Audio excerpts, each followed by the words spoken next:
আসসালামু আলাইকুম দর্শক, স্বাগত জানাচ্ছি আরটিভির সন্ধ্যার সংবাদে। আপনাদের সঙ্গে আছে আমি ফারিদ ফাতিমা এবং সেই সাথে রয়েছে আমি নুসরাত সুজানা। মহান স্বাধীনতা দিবস উপলক্ষে সাভারের জাতীয় স্মৃতিসৌধে ৭১-এর বীর সেনানীদের প্রতি শ্রদ্ধা জানিয়েছেন রাষ্ট্রপতি মোহাম্মদ শাহাবুদ্দিন ও প্রধান উপদেষ্টা ডক্টর মোহাম্মদ ইউনূস। পরে সেখানে কিছু সময় নীরবে দাঁড়িয়ে থাকেন তারা। এ সময় সেনাবাহিনী, নৌবাহিনী ও বিমান বাহিনীর সমন্বয়ে গঠিত একটি চৌকস দল রাষ্ট্রীয় অভিবাদন জানায়। খান আলমিনের রিপোর্টে বিস্তারিত। নতুন ভোর, নতুন সূর্যোদয়। বাংলাদেশ প্রতিষ্ঠার ৫৪ বছর, মহান স্বাধীনতা দিবস। যাদের রক্তের বিনিময়ে বাংলাদেশ আজ স্বাধীন ভূখণ্ড, তাদের স্মরণে শ্রদ্ধাবনত জাতি। ভোর ৫টা ৫৫ রাষ্ট্রপতি মোহাম্মদ শাহাবুদ্দিন পুষ্পস্তবক অর্পণ করেন জাতীয় স্মৃতিসৌধে। কিছুক্ষণ নীরবে দাঁড়িয়ে থেকে শ্রদ্ধা জানান বীর শহীদদের। ৬টা ১০ শ্রদ্ধা জানান প্রধান উপদেষ্টা ডক্টর মোহাম্মদ ইউনূস। তিনিও নীরবে দাঁড়িয়ে থাকেন কিছুক্ষণ। এ সময় সেনাবাহিনী, নৌবাহিনী ও বিমান বাহিনীর একটি যৌথ চৌকস দল রাষ্ট্রীয় অভিবাদন জানায়। রাষ্ট্রপতি ও প্রধান উপদেষ্টার শ্রদ্ধা শেষে প্রধান বিচারপতি সৈয়দ রেফাত আহমেদের নেতৃত্বে সুপ্রিম কোর্টের বিচারপতিরা পুষ্পস্তবক অর্পণ করেন। শ্রদ্ধা জানান উপদেষ্টা পরিষদের সদস্য, কূটনীতিক, বীরশ্রেষ্ঠ পরিবার, যোদ্ধাহত মুক্তিযোদ্ধা ও বীর মুক্তিযোদ্ধারা। সাধারণ মানুষের জীবন জীবিকা সুষ্ঠুভাবে তারা কর্মশালা এগুলো করার জন্য আমরা যতটুকু সম্ভব চেষ্টা করি। উপদেষ্টা পরিষদের সদস্যরা জানান, ২৪-এর গণ অভ্যুত্থানে ফ্যাসিবাদের পতনের মাধ্যমে স্বাধীনতার চেতনাকে রক্ষা করা হয়েছে। ব্যক্তি স্বার্থের ঊর্ধ্বে উঠে জাতীয় স্বার্থে রাজনৈতিক দলগুলোকে সংস্কারের প্রশ্নে ঐকমত্য গড়ে তোলার আহ্বান জানান তারা। জাতীয় স্বার্থে, ব্যক্তি এবং দলীয় স্বার্থের ঊর্ধ্বে উঠে আমরা ঐক্যমত করব, কিন্তু এক একজন মানুষ তো এক একটা বিষয় এক একভাবে দেখে, দৃষ্টিভঙ্গি এক একভাবে আনে। তো সেই দৃষ্টিভঙ্গির যে তফাৎগুলো আছে সেগুলোকে কমিয়ে কমিয়ে একটা জায়গায় নিয়ে আসা, সেটা একটু সময় লাগবে, একটা প্রক্রিয়ার ব্যাপার। সেখানে নিশ্চয়ই তারা সবকিছুর ঊর্ধ্বে উঠে জাতীয় স্বার্থকেই প্রাধান্য দেবেন। আমরা একটা স্বাধীনতা অর্জন করেছি, একটি রক্তক্ষয়ী স্বাধীনতা, কিন্তু বিগত ১৬ বছরে ফ্যাসিবাদ এই স্বাধীনতার যে কনসেপ্ট সেটাকে নষ্ট করে দিয়ে গেছে। আমরা মনে করি যে দেশের প্রত্যেকটা নাগরিক যতক্ষণ পর্যন্ত না মনে করবে তিনি স্বাধীন, তার বাক স্বাধীনতা আছে, তার ফ্রিডম অফ এক্সপ্রেশন আছে, ততক্ষণ পর্যন্ত আসলে ভূখণ্ড স্বাধীন হয়ে কোনো লাভ নেই। আমরা মনে করি ২৪ সেই স্বাধীনতাকে রক্ষা করেছে। পরে সর্বস্তরের জনসাধারণের জন্য উন্মুক্ত করে দেয়া হয় জাতীয় স্মৃতিসৌধের আঙিনা। ফ্যাসিবাদ মুক্ত বাংলাদেশে প্রথম স্বাধীনতা দিবস পালন, যে দিবসটি নির্দিষ্ট কোনো গোষ্ঠী কিংবা দলের নয়, আপামর জনসাধারণের প্রতিশ্রুতির দিন। যেদিন পৃথিবীর বুকে জল জল করে উঠেছিল নতুন একটি দেশ, বাংলাদেশ। সাভার জাতীয় স্মৃতিসৌধ থেকে খান আলামিন, আরটিভি। বিনম্র শ্রদ্ধার ভালোবাসায় মুক্তিযুদ্ধের বীর শহীদদের স্মরণ করছে গোটা জাতি। BNP, NCP, AB party, Jaker party সহ বিভিন্ন রাজনৈতিক দলের পক্ষে শ্রদ্ধা জানানো হয়। বিএনপির স্থায়ী কমিটির সদস্য মির্জা আব্বাস বলেন, দেশে দ্বিতীয় স্বাধীনতা বলে কিছু নেই। আর এনসিপির আহ্বায়ক নাহিদ ইসলাম বলেন, ৭১ ও ২৪ আলাদা কিছু নয়। শাকিবুর রহমানের রিপোর্ট, ছবি তুলেছেন মেহেদী হাসান সুজন। রাষ্ট্রপতি ও প্রধান উপদেষ্টার শ্রদ্ধা নিবেদনের পর জাতীয় স্মৃতিসৌধ প্রাঙ্গণ উন্মুক্ত করে দেয়া হয় সর্বস্তরের জনগণের জন্য। সারিবদ্ধভাবে ফুল নিয়ে জড়ো হয় জনতা। বিভিন্ন ব্যানার, ফেস্টুন নিয়ে জাতীয় স্মৃতিসৌধে শহীদদের প্রতি শ্রদ্ধা জানান রাজনৈতিক দলের নেতারা। সুন্দর আগামীর প্রত্যাশা ছিল সবার মুখে। হতে পারে অনৈক্য, কিন্তু এই অনৈক্যটা যাতে রাষ্ট্রের সংহতিকে নষ্ট না করে, আগামী দিনের সম্ভাবনাকে নষ্ট না করে। আজকের দিনে আমাদের অঙ্গীকার হোক শোষণ মুক্ত, দারিদ্র্য মুক্ত, ক্ষুধা মুক্ত একটি গণতান্ত্রিক রাষ্ট্র ব্যবস্থা প্রতিষ্ঠিত হবে। আজকে আমাদের প্রধান অঙ্গীকার হবে আমরা একটা গণতান্ত্রিক, অসাম্প্রদায়িক, বৈষম্যমুক্ত বাংলাদেশ গড়ে তুলব। শ্রদ্ধা নিবেদন শেষে বিএনপির স্থায়ী কমিটির সদস্য মির্জা আব্বাস বলেন, ২৪-এর গণ অভ্যুত্থানে যে জাতীয় ঐক্য সৃষ্টি হয়েছিল তাতে কোনো ফাটল ধরেনি। অনেকে বলে দ্বিতীয় স্বাধীনতা, আসলে আজকে স্বাধীনতা দিবস প্রমাণ করবে দ্বিতীয় স্বাধীনতা বলে বাংলাদেশে কিছু নাই। যারা বলে তারা আজকে স্বাধীনতা দিবসকে খাটো করতে চায়। আমি বলবো যে তারা যেন একটু নিবৃত্ত থাকে এই স্বাধীনতা দিবসে যেন সম্মান জানায়। জাতীয় নাগরিক পার্টির পক্ষ থেকে দলের নেতাকর্মীদের নিয়ে শ্রদ্ধা জানান নাহিদ ইসলাম। বলেন ৭১ ও ২৪-এর স্বাধীনতা পরস্পর বিরোধী নয়। আমরাও কিন্তু ৭১-এ যে সাম্যের কথা বলা হয়েছিল, ২৪-এ কিন্তু সেই বৈষম্যহীন সমাজের কথাই আমরা বলছি। বলে যারা এটাকে আসলে পরস্পর বিরোধী বা মুখোমুখি করে দাঁড়া করাচ্ছে তাদের উদ্দেশ্য অসৎ, এবং আমরা মনে করি তারা ২৪-এর গণ অভ্যুত্থানকে, এই যে ছাত্র জনতার বিজয়কে প্রকৃতভাবে উপলব্ধি করতে পারেনি। ২৪ পরবর্তী একটি সুন্দর বাংলাদেশের প্রত্যাশা সব রাজনৈতিক দলের। সকল অপশক্তির দরজা বন্ধ করে যারা জীবনের বিনিময়ে খুলে গেছেন আলোর জানালা। স্বাধীনতার ৫৪ বছরে ম্লান হয়নি এতটুকু, বরং আজও বিজয়ের জানালা খোলা শহীদদের শ্রদ্ধায়। সাকিবুর রহমান, জাতীয় স্মৃতিসৌধ, সাভার, ঢাকা। জুলাই আগস্টের গণ অভ্যুত্থানের চেতনায় নতুন বাংলাদেশ গঠন করার কথা বলছে সাধারণ মানুষ। স্বাধীনতা দিবসে জাতির বীর সন্তানদের শ্রদ্ধা জানাতে এসে তারা বলেন, মুক্তিযুদ্ধকে দলীয়ভাবে ব্যবহার না করা, রাষ্ট্রের যৌক্তিক সংস্কার, মানবাধিকার রক্ষা ও রাজনৈতিক দলগুলোকে ঐক্যবদ্ধ থাকার উপর জোর দিতে হবে। আশিকুল আলম জানাচ্ছেন বিস্তারিত। মহান স্বাধীনতা দিবসে সাভারের জাতীয় স্মৃতিসৌধে ফুলেল শ্রদ্ধায় জাতির বীর সন্তানদের স্মরণ করেন সর্বস্তরের মানুষ। ভোর থেকে ফুল হাতে স্মৃতিসৌধ প্রাঙ্গণে আসেন হাজারো মানুষ। বিভিন্ন সংগঠন ও স্কুল কলেজের শিক্ষার্থীরা হাতে ফুল, ব্যানার ও ফেস্টুন নিয়ে স্মৃতিসৌধ প্রাঙ্গণে শ্রদ্ধা জানান। এ সময় স্বাধীনতার মূল লক্ষ্য বাস্তবায়নে সবাইকে ঐক্যবদ্ধ থাকার উপর জোর দেন তারা। সকল রাজনৈতিক দলের মাধ্যমে একটা জাতীয় নির্বাচন হোক, এবং জাতীয় নির্বাচন ছাড়া এদেশের সঠিক শান্তি, সুখ শান্তি আসবে না। রাজনৈতিক দলগুলিকে সত্যিকার অর্থেই যার যার অবস্থান থেকে ঐক্যবদ্ধ প্রয়াস চালাতে হবে, এবং সামগ্রিকভাবে জাতীয় ঐক্য এখনো বড় অপরিহার্য। ৭১-এর রক্তক্ষয়ী স্বাধীনতার অর্জন রাজনৈতিক দলগুলো দলীয় স্বার্থে ব্যবহার করেছে উল্লেখ করে তারা বলেন, ২৪-এর চেতনায় তা বাস্তবায়ন করতে হবে। আসল যে আমরা যে স্বাধীনতার স্বাদ, ওটা আসলে আমরা পাইনি এখনো, ওটা ক্রমান্বয়ে মনে হচ্ছে নষ্ট হয়ে যাচ্ছে। দলীয়ভাবে ব্যবহার করে আসলে মুক্তিযোদ্ধার ভাবমূর্তির সম্মানকে অক্ষুণ্ণ রাখার সুযোগ দেয় নাই, তারা এই সম্মানটাকে নষ্ট করেছে। তো আমরা মনে করি যে আসলে রাজনৈতিক দলগুলির অবশ্যই ঐক্যমতে পৌঁছানো উচিত। নিরপেক্ষ নির্বাচন আর রাষ্ট্র পরিচালনাকারীদের নিঃস্বার্থ দেশপ্রেম দেশকে এগিয়ে নিয়ে যেতে পারে বলেও মত নানা শ্রেণী পেশার মানুষের। স্বাধীনতার ৫৪ বছরে বাঙালি জাতির মাথা উঁচু করে দাঁড়ানোর স্বপ্ন বাধাগ্রস্ত হয়েছে বারবার। জন্ম হয়েছে ফেসিবাদের। জুলাই গণঅভ্যুত্থানের আত্মত্যাগ নতুন দেশ গঠনের চেতনা বাস্তবায়ন করুক, এমন প্রত্যাশা লাখো কোটি জনতার। আশিকুল আলম, সাভার জাতীয় স্মৃতিসৌধ, ঢাকা। যথাযোগ্য মর্যাদায় সারা দেশে পালিত হচ্ছে মহান স্বাধীনতা ও জাতীয় দিবস। বরিশালে সূর্যোদয়ের সঙ্গে সঙ্গে শহীদ মুক্তিযোদ্ধা স্মৃতিফলকে পুষ্পস্তবক অর্পণ করে শহীদদের প্রতি শ্রদ্ধা জানানো হয়। চট্টগ্রামের শহীদ বেদিতে শ্রদ্ধা জানায় রাজনৈতিক নেতা সহ সর্বস্তরের মানুষ। ময়মনসিংহে ৩১ বার তোপধ্বনির মধ্য দিয়ে মহান স্বাধীনতা দিবসের আনুষ্ঠানিকতা শুরু হয়। দিনাজপুরের হিলিতে ৩১ বার তোপধ্বনির মাধ্যমে দিবসটির সূচনা হয়। শ্রদ্ধা নিবেদন শেষ শহীদদের রুহের মাগফিরাত কামনা করে বিশেষ মোনাজাত করা হয়। নানা আয়োজনে শহীদদের স্মরণ করা হয় নরসিংদী, টাঙ্গাইল, সিরাজগঞ্জ, শরীয়তপুর, জয়পুরহাট, নড়াইল, মেহেরপুর ও মাগুরা সহ দেশের বিভিন্ন জায়গায়। প্রধান উপদেষ্টার বক্তব্যে নির্বাচনী রোডম্যাপ না থাকায় জাতি হতাশ বলে মন্তব্য করেছেন বিএনপি মহাসচিব মির্জা ফখরুল ইসলাম আলমগীর।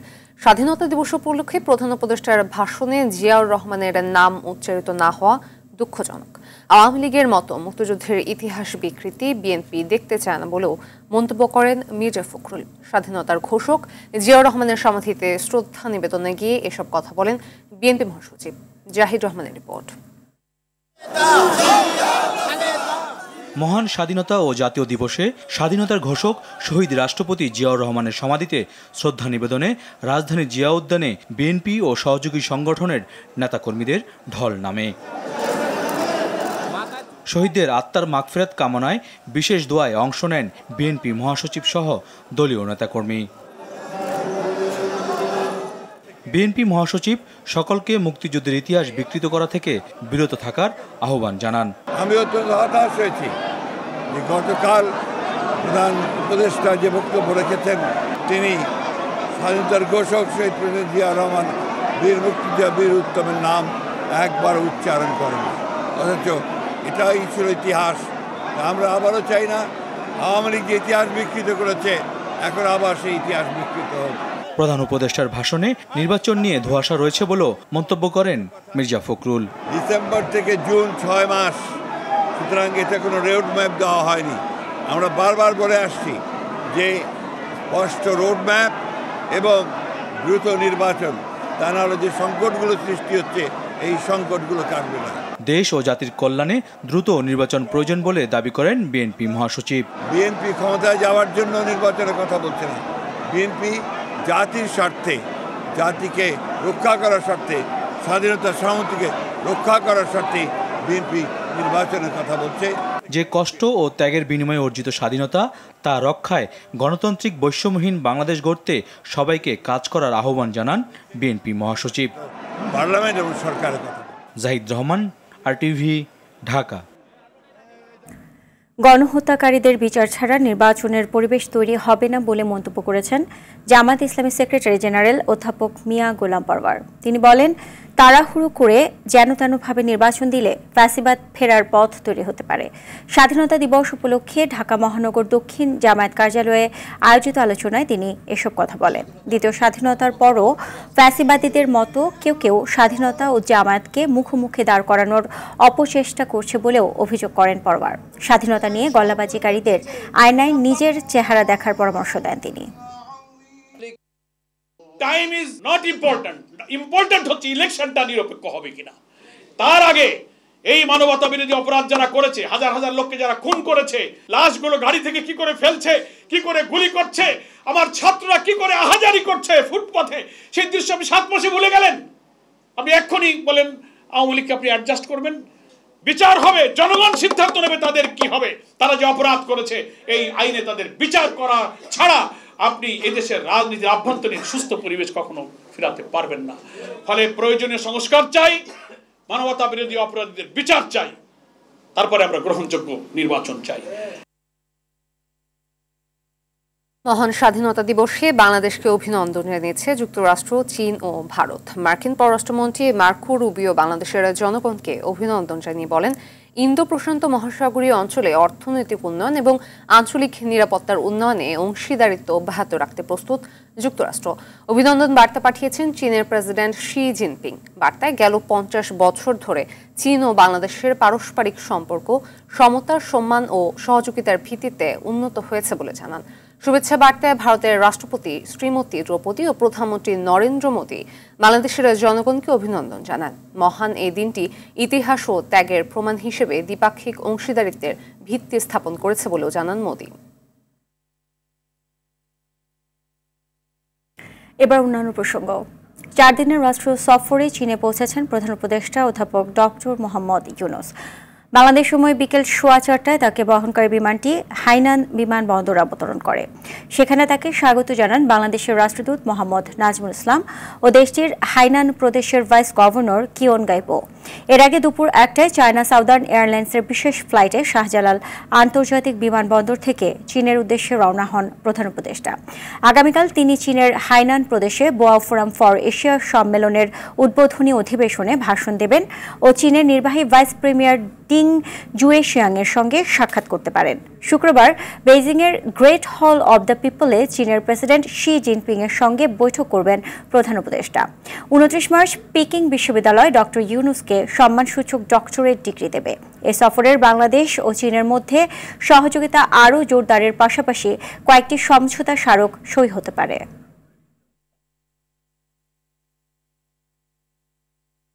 ঈদ সামনে রেখে স্বাধীনতা দিবসের ছুটিতে আগেভাগে রাজধানী ছেড়েছে বহু মানুষ। সকাল থেকে বাস ও রেল স্টেশনে বাড়তি চাপ।